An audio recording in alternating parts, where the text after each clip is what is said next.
ಜಾಮೀನು ಬೆನ್ನಲ್ಲೇ ದರ್ಶನ್ಗೆ ಮತ್ತೆ ಸಂಕಷ್ಟ ಎದುರಾಗಿದೆ. ದರ್ಶನ್ ಜಾಮೀನನ್ನ ಪ್ರಶ್ನಿಸಿ ಸುಪ್ರೀಂ ಕೋರ್ಟ್ಗೆ ಅರ್ಜಿ ಸಲ್ಲಿಸುವಂತಹ ಸಾಧ್ಯತೆ ಇದೆ.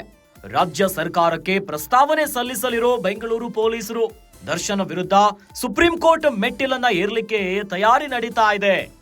ಬೆಂಗಳೂರು ಪೊಲೀಸ್ ಕಮಿಷನರ್ ದಯಾನಂದ್ ಈ ಬಗ್ಗೆ ಹೇಳಿಕೆಯನ್ನ ಕೊಟ್ಟಿದ್ದಾರೆ. ಶೀಘ್ರವೇ ಸುಪ್ರೀಂ ಕೋರ್ಟ್ಗೆ ಮೇಲ್ಮನವಿಯನ್ನ ಸಲ್ಲಿಸುತ್ತೇವೆ ಅಂತ ಹೇಳಿದ್ದಾರೆ. ರಾಜ್ಯ ಸರ್ಕಾರಕ್ಕೆ ಈ ಬಗ್ಗೆ ಸಂಪೂರ್ಣ ವರದಿಯನ್ನ ನೀಡುತ್ತೇವೆ. ಸುದ್ದಿಗೋಷ್ಠಿಯಲ್ಲಿ ಕಮಿಷನರ್ ದಯಾನಂದ ಹೇಳಿಕೆಯನ್ನ ಕೊಟ್ಟಿದ್ದಾರೆ. ನಟ ದರ್ಶನ್ಗೆ ಮತ್ತೆ ಶುರುವಾಗುತ್ತಾ ಜೈಲು ಸಂಕಷ್ಟ ಅನ್ನೋ ಪ್ರಶ್ನೆ ಮೂಡ್ತಾ ಇದೆ. ಸುಪ್ರೀಂ ಕೋರ್ಟ್ಗೆ ಹೋದ್ರೆ ದರ್ಶನ್ ಬೇಲ್ ಕ್ಯಾನ್ಸಲ್ ಆಗುತ್ತಾ? ದರ್ಶನ್ ಬೇಲ್ಗೆ ತಡೆ ನೀಡುವಂತೆ ಸುಪ್ರೀಂ ಕೋರ್ಟ್ಗೆ ಶೀಘ್ರವೇ ಅರ್ಜಿ ಸಲ್ಲಿಸುವಂತಹ ಸಾಧ್ಯತೆ ಇದೆ.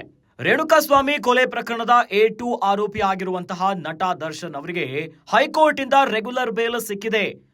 ಆದ್ರೆ ಇವೆಲ್ಲದರ ನಡುವೆ ಈಗ ಮತ್ತೊಂದು ಪ್ರಶ್ನೆ ಎದುರಾಗ್ತಿದೆ. ದರ್ಶನ್ ಅವರಿಗೆ ಮತ್ತೆ ಜೈಲು ಸಂಕಷ್ಟ ಎದುರಾಗಬಿಡುತ್ತಾ ಅಂತ. ಇದಕ್ಕೆ ಕಾರಣ ರಾಜ್ಯ ಸರ್ಕಾರಕ್ಕೆ ಪ್ರಸ್ತಾವನೆಯನ್ನ ಸಲ್ಲಿಸಲಿದ್ದಾರೆ ಬೆಂಗಳೂರು ಪೊಲೀಸರು. ದರ್ಶನ್ ವಿರುದ್ಧ ಸುಪ್ರೀಂ ಕೋರ್ಟ್ ಮೆಟ್ಟಿಲನ್ನ ಏರ್ಲಿಕ್ಕೆ ತಯಾರಿ ಆಗ್ತಿದೆ. ಬೆಂಗಳೂರು ಪೊಲೀಸ್ ಕಮಿಷನರ್ ಆಗಿರುವಂತಹ ದಯಾನಂದ್ ಈ ಬಗ್ಗೆ ಹೇಳಿಕೆಯನ್ನ ಕೊಟ್ಟಿದ್ದಾರೆ. ಅದುವೇ ಶೀಘ್ರವೇ ಸುಪ್ರೀಂ ಕೋರ್ಟ್ಗೆ ಮೇಲ್ಮನವಿಯನ್ನ ಸಲ್ಲಿಸುತ್ತೇವೆ. ಈಗಾಗಲೇ ದರ್ಶನ್ ಅವರಿಗೆ ರೇಣುಕಾಸ್ವಾಮಿ ಕೊಲೆ ಪ್ರಕರಣದಲ್ಲಿ ಜಾಮೀನು ಸಿಕ್ಕಿದೆ. ರೆಗ್ಯುಲರ್ ಬೇಲ್ ಸಿಕ್ಕಿದ್ರು ಕೂಡ ದರ್ಶನ್ ಅವರು BGS ಆಸ್ಪತ್ರೆಯಲ್ಲಿ ಚಿಕಿತ್ಸೆಯನ್ನ ಪಡೆಯುತ್ತಿದ್ದಾರೆ. ಈ ಮೊದಲು ರೆಗ್ಯುಲರ್ ಬೇಲ್ ಸಿಗೋದಕ್ಕೂ ಮೊದಲು ದರ್ಶನ್ ಅವರಿಗೆ ಮಧ್ಯಂತರ ಜಾಮೀನು ಸಿಕ್ಕಿತು. ಇದೇ ವಿಚಾರವಾಗಿ ಸುಪ್ರೀಂ ಕೋರ್ಟ್ ಅಂಗಳದವರೆಗೂ ಹೋಗಿತ್ತು ಈ ಪ್ರಕರಣ. ಅದಾದ್ಮೇಲೆ ದರ್ಶನ್ ಅವರಿಗೆ ರೆಗ್ಯುಲರ್ ಬೇಲ್ ಅನ್ನ ನೀಡಲಾಗಿದೆ. ಆದ್ರೆ ದರ್ಶನ್ ಅವರು ಇನ್ನೂ ಕೂಡ ಕೆಂಗೇರಿಯ BGS ಆಸ್ಪತ್ರೆಯಲ್ಲಿ ಚಿಕಿತ್ಸೆಯನ್ನ ಪಡೆಯುತ್ತಿದ್ದಾರೆ. ಆದರೆ ಮಧ್ಯಂತರ ಜಾಮೀನು ದರ್ಶನ್ ಅವರಿಗೆ ಕೊಟ್ಟಿದ್ದ ಕಾರಣವೇ ಆರೋಗ್ಯದ ಸಮಸ್ಯೆ, ಬೆನ್ನು ನೋವಿದೆ, ತುರ್ತು ಆರೋಗ್ಯದ ಪರಿಸ್ಥಿತಿ ಇದೆ. ಹೀಗಾಗಿನೇ ಮಧ್ಯಂತರ ಜಾಮೀನನ್ನ ಕೊಡಬೇಕಂತ ದರ್ಶನ್ ಪರ ವಕೀಲರು ಪ್ರಬಲವಾಗಿ ವಾದ ಮಾಡಿದ್ರು.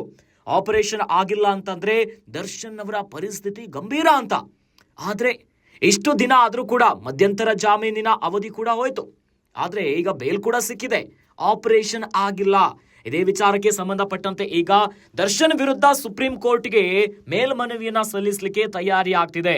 ಈ ಬಗ್ಗೆ ಬೆಂಗಳೂರಿನ ಪೊಲೀಸ್ ಕಮಿಷನರ್ ದಯಾನಂದ್ ಸುದ್ದಿಗೋಷ್ಠಿಯಲ್ಲಿ ಹೇಳಿಕೆಯನ್ನ ಕೊಟ್ಟಿದ್ದಾರೆ.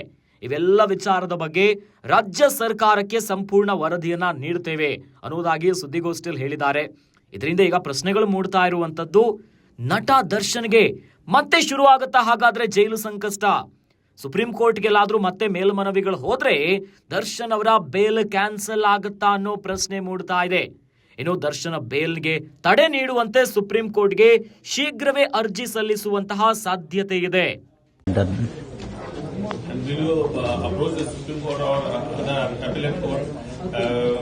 Just to get that bill cancelled?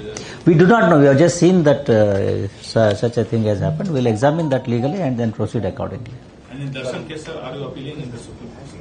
Darshan case Supreme Court ಹೋಗುವ ನಿರ್ಧಾರಗಳಾಯ್ತಾ?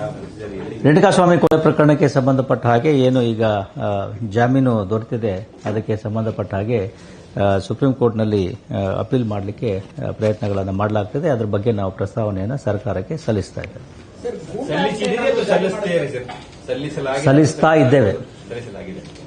ಸಲ್ಲಿಸ್ತಾ ಇದ್ದೇವೆ.